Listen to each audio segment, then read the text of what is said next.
नमस्कार दोस्तों, आपका स्वागत है आपके अपने चैनल पर जहां हम आसान भाषा में जटिल आर्थिक बातों को समझते हैं। आज हम बात करेंगे जीडीपी के बारे में। क्या है जीडीपी? ये देश की तरक्की से कैसे जुड़ा है और क्यों हर न्यूज़ चैनल पर इसकी बात होती रहती है?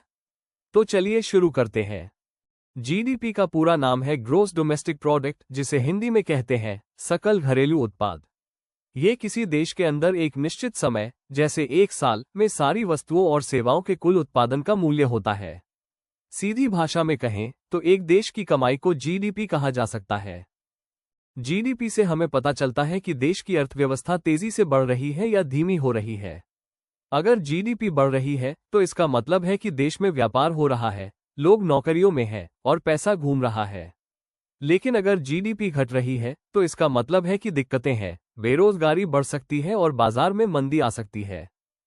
जीडीपी को मापने के 3 तरीके होते हैं। उत्पादन विधि, कितनी चीजें बनी। व्यय विधि, लोग कितना खर्च कर रहे हैं। आय विधि, लोगों ने कुल मिलाकर कितना कमाया। भारत में जीडीपी की गणना एनएसओ नेशनल स्टैटिस्टिकल ऑफिस द्वारा की जाती है। भारत की जीडीपी दुनिया में टॉप 5 में आती है। हमारी अर्थव्यवस्था कृषि, उद्योग और सेवा क्षेत्र पर टिकी हुई है। जैसे जैसे देश में स्टार्टअप्स, डिजिटल इंडिया और इंफ्रास्ट्रक्चर बढ़ता है, वैसे वैसे जीडीपी में भी बढ़ोतरी होती है।